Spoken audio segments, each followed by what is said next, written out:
بڑی طاقت بنیں گے آپ اگر آپ کو سہنا آ گیا اور برداشت کرنا آ گیا.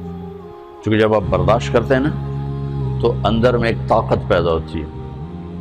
وہ طاقت آپ کی روح کو پرواز دیتی ہے اور اگلوں کے لیے تسخیر کا کام دیتی ہے.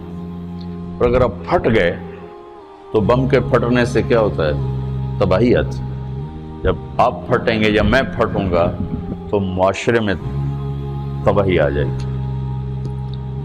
تو اس کے لیے آپ دو چیزوں کا اہتمام فرمائیں. ایک اپنی زبان کی حفاظت فرمائیں. آپ اس 400 کے معاشرے میں کوئی غیبت کرنے والا نہ ہو، کوئی جھوٹ بولنے والا نہ ہو، کوئی کسی کو طنز کرنے والا نہ ہو، تانا دینے والا نہ ہو.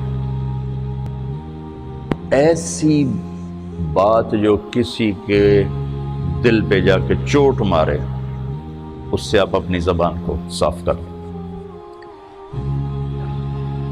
کبھی اس پہ قابو پا سکیں گے، کبھی نہیں، کبھی رہ جائے گا، کبھی ہو جائے گا. تو جب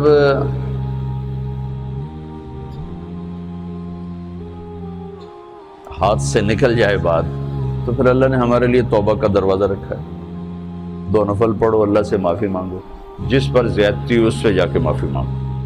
اس سے آپ کی مزاج میں ٹھہراؤ آ جائے گا.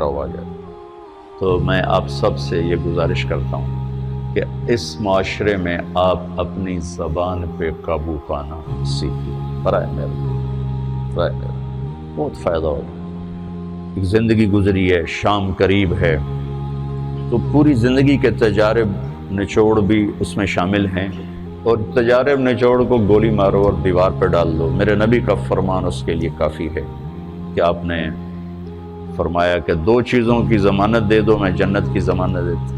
ایک تمہارے جو 2 جبڑوں کے درمیان ہے، ایک تمہاری 2 ٹانگوں کے درمیان ہے، اسے پاک کر لو، میں جنت کا ضامن بن جاتا ہوں. اور معاذ بن جبل سے فرمایا کہ تمہیں پورے دین کا نچوڑ بتاؤں. کہ جی کیا؟ تو آپ نے اس حدیث کو میں نے پتہ نہیں ہزاروں لاکھوں دفعہ بیان کر دیا ہے اور ہر دفعہ بیان کیا ہے کہ اچھا یہ ایسے کر کے کیوں فرمایا؟ یہ پہلے کیا پھر کہا کف ھذا. اور کہا کس کو ہے؟ جن کے بارے میں آتا ہے کہ اس امت کے علماء کا جھنڈا قیامت کے دن معاذ بن جبل کے ہاتھ میں ہوگا. اتنے بڑے آدمی. 18 ہجری میں انتقال ہوا. 1434 ہجری میں اردن گیا تو ان کی قبر سے خوشبو آ رہی تھی. 1400 سال گزر گئے، ان کی قبر سے خوشبو کا آنا بند نہیں ہوا. اتنے بڑے آدمی کو کیسے سمجھایا؟ بچے کی طرح.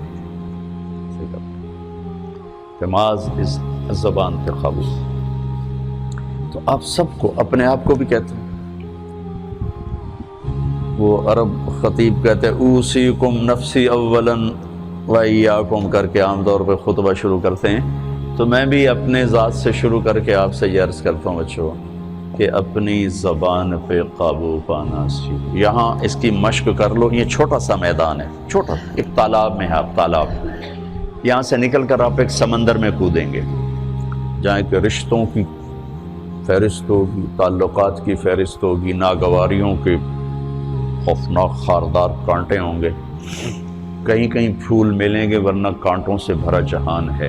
اگر آپ نے یہاں پریکٹس کر لی تو پھر آپ اس میدان میں جا کر انتہائی خوبصورت معاشرے کا فرد بن جائیں گے.